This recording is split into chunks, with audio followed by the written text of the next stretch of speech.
Welcome to Salisbury University on the Air, a program highlighting the activities and the people of the campus. My name is Susan Purnell.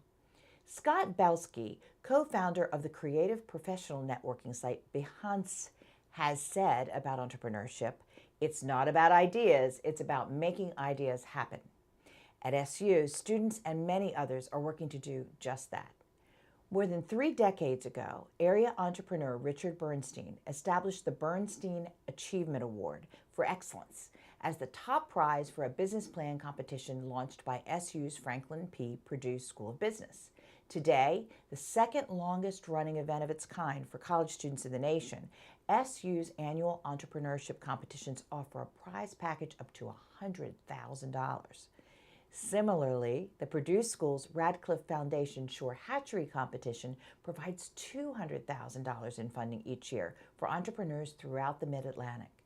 Recently, SU made the exciting announcement that plans are underway to open a new Center for Entrepreneurship in downtown Salisbury, offering even more resources for area business startups. Here to tell us more are SU Foundation board member Dave Rommel, owner of Rommel Construction Group and the Rommel Companies, and Bill Burke, SU Executive Director of Economic Development. First is Dave. So welcome, Dave. Thank you, Susan. Great to see you again. And you as well. Absolutely. We go back a long way. Yes, we do. We should disclaim that at the beginning. Yes, and don't mention years. I promise. I can't because I'm older than you. I would be really, really dumb to say how old I think you are. Anyway, so exciting news. Yes, At very the exciting. Radcliffe Shore Hatchery Foundation, I think 8th round of the competition, President Janet Dudley Eschbach announced that you and your wife Patsy are giving a $5.5 million gift to the university to be used at the Center for Entrepreneurship, as well as other Purdue School initiatives. Tell us, why did you decide SU should be the recipient of that gift?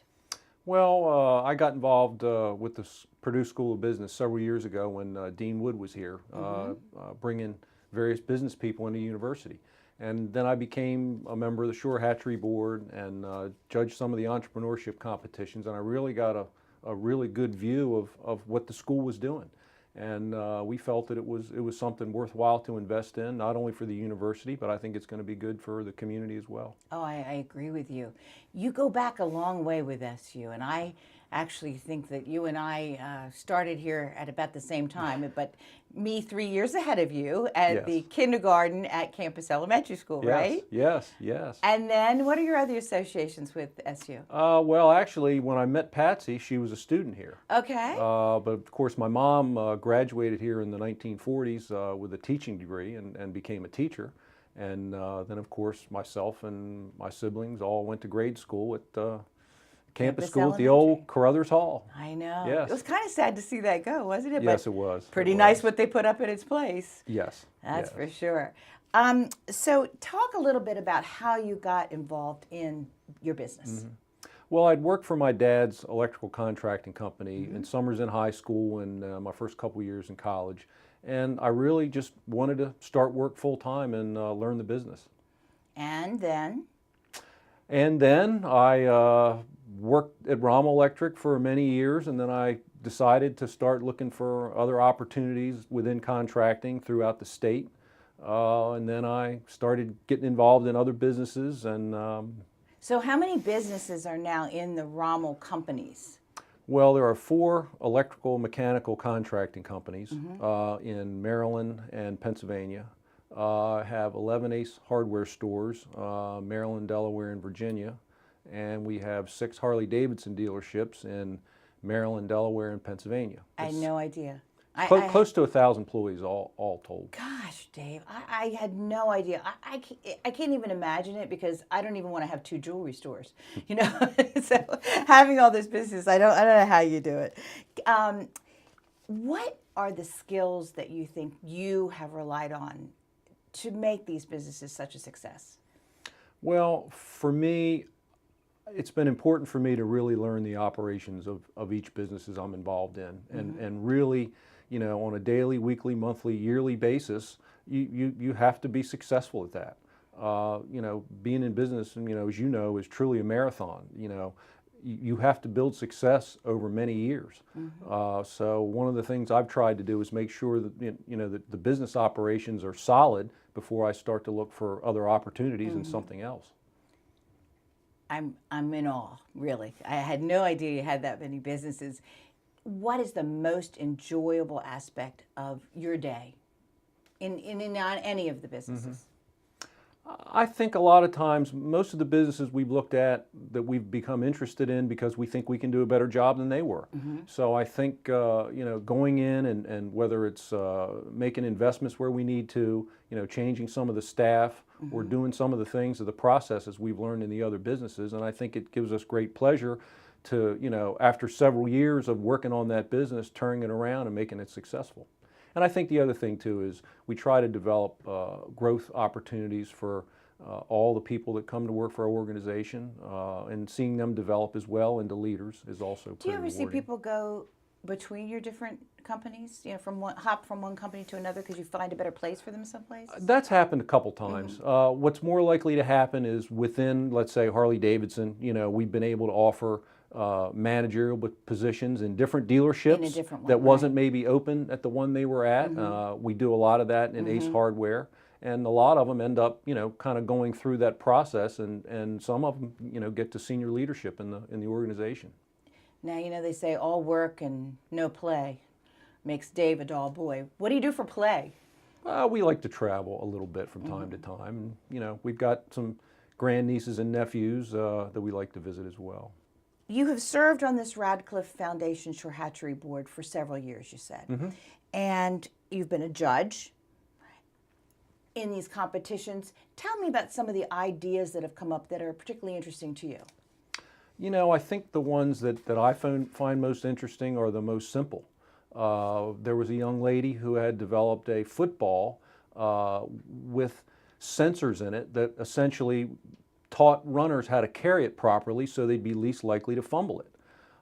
There was a young man who developed a device to put on your fingers when you're cutting vegetables. I saw that young man, so impressive. Isn't he like ninth grader or something? Yes. Yeah. And the thing that really got my attention wasn't so much the device itself, but that he had studied to where that device would reduce kitchen injuries, which would potentially reduce workman's compensation costs for the companies. When I heard that, I'm thinking that's the selling point for that item. I heard him give a presentation at Maryland Capital Enterprises, and he was the most articulate ninth grader I'd ever heard, but he was so passionate too. Yes. And I think his father was a chef, and that's how he Yes. came up with the idea. Yep. Yeah, you're right. It's such a simple little gadget. It's like this big, and it's I think in Bed Bath & Beyond now. Yeah. So that's pretty neat to see, Yeah. to hear the germ of the idea in one of these competitions, and then see how successful this kid has been. It's really I think a lot of amazing. it's kind of like when you look at some of this stuff, you're like, why didn't anybody think of that before? I know. Oh, like you say, it seems so simple. Yes. But, Yep. well, that's what you got to have as a patent, isn't it? Yes. That's a real key to success. Now, the new Center for Entrepreneurship, which will be downtown, and I'm very excited about that, is sort of furthering the momentum of the competitions. Is this a resource that might have been helpful to you in some of your beginnings? Oh, that would have been huge. Back then, not like it's ancient times, but there really weren't no resources. Yeah. There was nobody to ask for advice. My dad kind of moved away from the area, so I was kind of left on my own to flounder and kind of make mistakes. So yeah, I think this is going to be huge. Just collaboration and people down there together sharing experiences. It would have been a huge benefit if that would have been available. I bet. Well, you're lucky that it worked for you, floundering and failing a little bit and succeeding a Yes. lot. Yes. So how about the significance of it being downtown? What do you think about that? Think it's a yeah, good idea? Yeah, I do think it's a good idea. I think there's been other commitments that have been made downtown by other organizations. So I think anytime somebody else comes in, I think it's going to add to that momentum. And I think as the programs here at the university gather attention, not only from students, but from businesses and communities, any of that traffic that comes in and sees what's going on in downtown Salisbury is absolutely going to be a help. Yeah, there's a lot of momentum down there, and it is very exciting to see and feel the difference. Do you see it as the Center for Entrepreneurship? Back to that. Do you see that as being something that is even broader than downtown Salisbury, sort of a place for people from all over the shore to meet? Oh, absolutely. And I think we've seen that with the Radcliffe competition. I mean, people not only coming from the shore, they're coming from away from the shore. So Is I that think, right? oh, absolutely. So I think, and we hear, about new applicants and how many more people are applying to get into it, and it's becoming very well known in the area. That's great. So if I'm a young entrepreneur and I have an idea and I want to get started, what would you, Dave Rommel, give me as advice, the best piece of advice you could give? Well, I would say you have to maintain good credit with vendors and banks. You have to have a plan, and you have to execute the plan. You have to tell people what you're going to do, and then you have to go out and do it.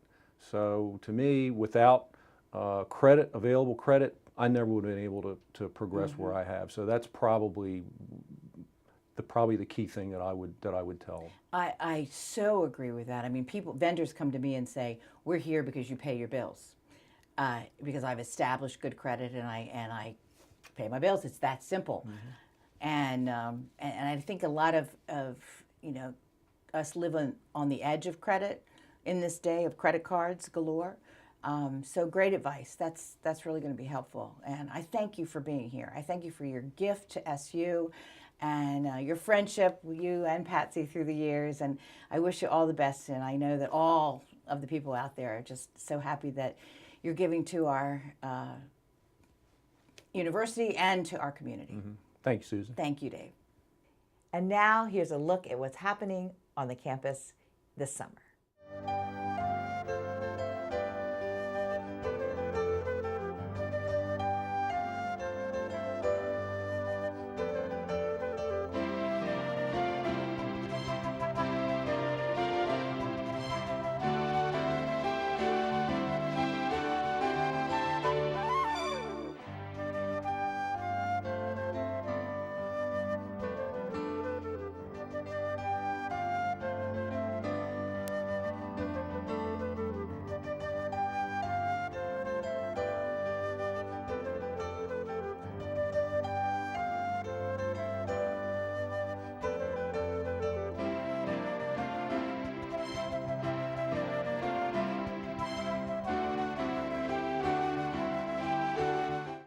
My next guest is Bill Burke, SU Executive Director of Economic Development. So welcome, Bill. Thank you very much for having me. As you probably heard, Dave is very enthusiastic about this Center for Entrepreneurship in downtown Salisbury, as am I. And we left the big question unanswered: what's going to be in the center? Well, one of the things that we're excited about is the fact that our winners from our competitions, they walk away with some money, but one of the things they don't walk away with is ongoing support from either a facility standpoint or from a continuing education standpoint. So we're going to have 12 spots within the center that will be offered to winners. So for either 6 months free leases or 12-month leases. So technically we'll have about 18 participants, and they'll be either available to get a garage or an office space. So some entrepreneurs need offices, others need garage space, assembly space, etc. So they'll have. So will it just be the winners of the different competitions that you sponsor that will have access to these spaces? They'll be the ones that will initially have what I'll say first access. Okay. But anyone else could also apply to get the space. Oh, that's great. And once again, it's short-term space, but more importantly, short-term support. So think of it in terms of we're putting our entrepreneurs on exhibit for the community. So the expectation is to move those entrepreneurs out into the community and then have a new fresh group of entrepreneurs in there on a regular basis. So every 12 to 18 months we will have a refresh of entrepreneurs there. So will the public have access to the space and be able to buy some of the things that are created there? Right. So the public will have access on a number of different levels. One, we have specialized meeting spaces for the public to come in and meet the entrepreneurs. We're going to be encouraging private investors, developers, the cities and county to come in and encourage entrepreneurs to get out of this space, right? And then we'll also have programming where we'll have events where the entrepreneurs could share what they're doing. We'll also have some fun events and entertainment, et cetera. And then we will have a spirit shop. So we'll have a place for the community to buy SU gear, but also products that were developed by any of our entrepreneurs. That's fantastic. So when do you expect this to open up? Well, we're looking for right after the competitions in May 2020. Now, you've been expanding your presence downtown, both with the galleries and now the trolley, and of course the coming Center for Entrepreneurship. I understand you're taking it even a step further with what's called the Rise Zone. Is that correct? What's that? Right. So the Rise Zone allows the city, the community, and the university to work together to offer incentives to businesses to develop in the downtown area. Now, you're also doing some things on campus as well. And I'm going to have to read this because I can't go remember ahead. all these words. But there is a new Innovation, Entrepreneurship, and Economic Development Hub. What's that? So for the past 15 years, I've been involved in entrepreneurship, and most of it has been working out of my faculty office on the third floor of Purdue Hall with no signage. On the first floor of Purdue Hall, we created a space for anyone on campus to come to, as well as off campus. So any entrepreneurs in the community could come to our space on the first floor, easy access, a lot of signage. So we went from no signage to a lot of signage for this space to direct future entrepreneurs, current entrepreneurs, or even people who are in business who want to shake up their business a little bit, expand it, et cetera. They could come there and it becomes a gathering place. And also it's space on campus that will attract other students to work with students from the business school, working with students in the science school, working with students in the art school. Anybody in the public can come into this space. I'm sorry, but what's in the space? So what's in the space are a couple of features. So right now we have some 3D printing in our innovation lab. So someone who has a product idea could sketch it out on a piece of paper, Right. come to us, and one of our innovation consultants can create a prototype of that. We also have what I'll call a brainstorming wall. So it's a large whiteboard wall that we could use for presentation purposes. We have some soft seating areas. So most of the students spend their time in classrooms. And so we've created a soft seating area where they could come to and then meet for training, not only from myself and John Hickman from Small Business Development Center, but also students training students. So meeting space. We have some entrepreneurship space. So if we found an entrepreneur that needed an office space or a garage type space, we have some space to get some students up and running before we're in the downtown center in 2020. So if I'm entering one of the competitions, I can go to this space, this hub on campus now within the Purdue School, and ask for help Yes. from business students, from you, from others who have been involved with the competition. Right. Other faculty, John Hickman, et cetera. Or if you come in and we can't provide help, we will find help for you. Now, I hear you had a new record this year in terms of the number of entries into the competitions. And they weren't all Purdue School students, right? We started, how many entries did you have? So we doubled our participation from the prior year. Wow. And the prior year we had 10% outside the business school. So this year we had 30% outside the business school. More importantly, I would say from the winner's standpoint, so the first part of the competition, there's 15 winners that are identified. Of those winners, 50% of those winners were from outside the business school. So basically what we're trying to do is have cross-campus collaboration, making sure that students in the arts and the science and education, they all know that, one, they could be in the competition, and two, they could be winners in the competition and have an opportunity to compete equally with those business students. I can remember, I think it was 30 years ago, right? Richard Bernstein Right. first started the competition. We have the second longest continuously running competition, business plan competition in academia today. So as a result of Richard Bernstein stepping up 30 years ago as an Right. entrepreneur, a And regional I think it was a entrepreneur. $5,000 scholarship then, right? For 25 years, it was a $5,000 25 years, gosh. right, and now it's a $100,000 combination of prizes and services that are given out that day. Amazing. And so, as a result of his generosity, other groups from the community have stepped up and helped contribute to provide that $100,000. So Sandy Fischel from Pohanka, Right. Bruce Rogers from Sherwood, new sponsor this year, Care First, stepped up and has it provided a $5,000 prize. We've also have a best product prize, Dover Manufacturing with their local representatives, K&L Microwave. They come on campus and give out a $10,000 prize.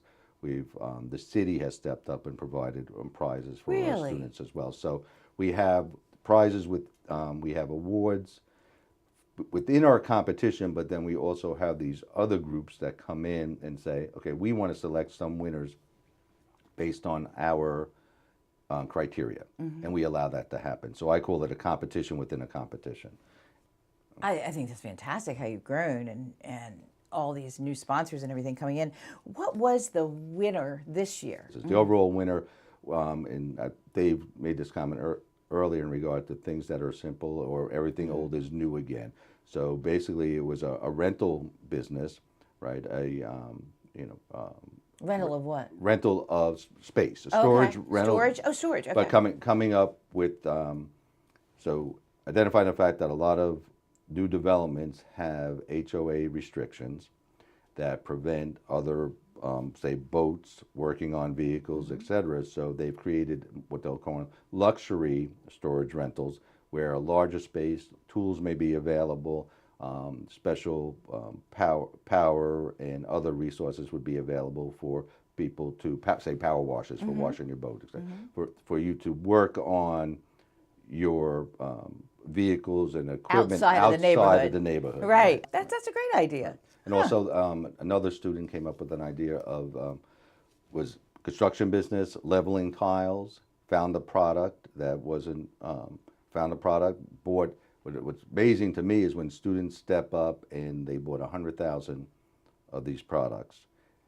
2 days before the competition, they sold 80,000 of these products. Right. So just the fact that they're making those investments early on, finding things that are needed, and searching out a solution for a problem that exists. Right. You mentioned that you go through different rounds. How does that work? So ticketed entry to our student competition is a business plan. So everyone has to submit a business plan. We provide a lot of training. So it's either training, faculty training, or other training on writing a business plan, or student-on-student training. Once you have your business plan, you're in the competition. You start out with a poster competition. We have about 30 judges that come on campus from the community, right? And most of them are sponsors as well. And they come in and they select the top 15 best businesses via a poster and a 2-minute pitch. So it's fast, it's rapid, and then at the end of it, the judges say, well, I want to invest X amount of dollars. So those top 15 invested businesses move on to the next round, what we call Gold Cage. It's our version of Shark Tank. You go in with a 1-minute pitch and 4 minutes of questions. No props. It's just you and the judges. Okay. Right, you and the judges. This year you had at least 50, right? 15.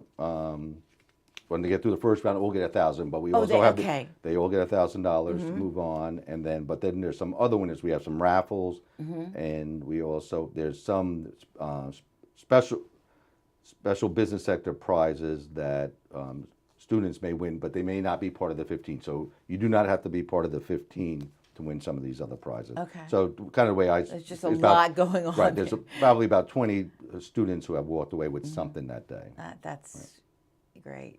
Now, the entrepreneurship winners don't have to spend their money on their project, their business plan, but many of them do.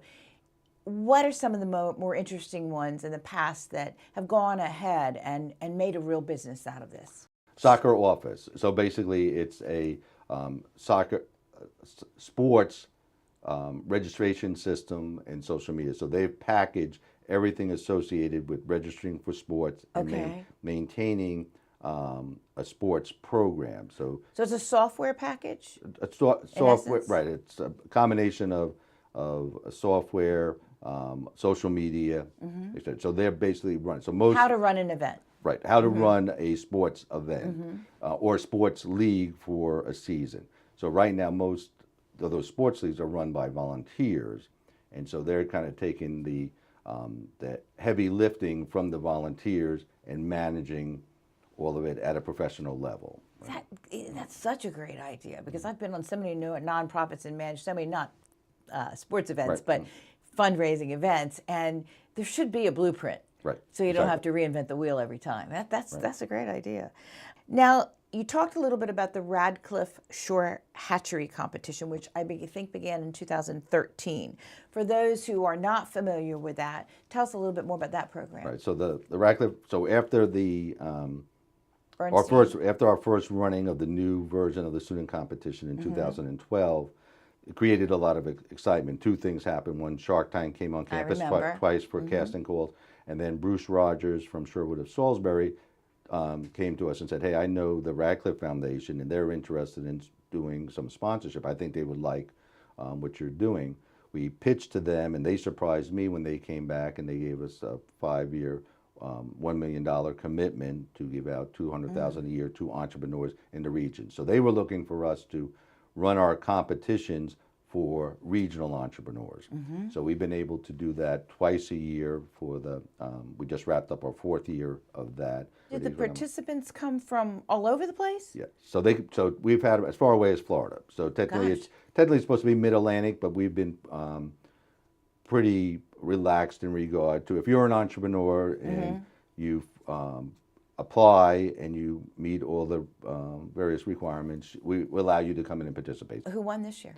Fit Mango, it was our big winner, and basically what they've done is a lot of this is using technology, but also standardization. So just like we mentioned earlier about soccer office, so if you go to a fitness center and you have a personal trainer, so you may be assigned a personal trainer, and that trainer has their own personal coaching program for you. You go back to that fitness center again, you may be assigned another personal trainer who has a different. So what FitMango does, it helps the fitness center to have some type of standardization of those training plans as well as ongoing follow-up. Now, are any of the previous winners companies that we might be familiar with? If you're a boater, Snag a Slip would be one that you might Snag a Slip. Snag a Slip. So think of it in terms of hotels.com for boat slips.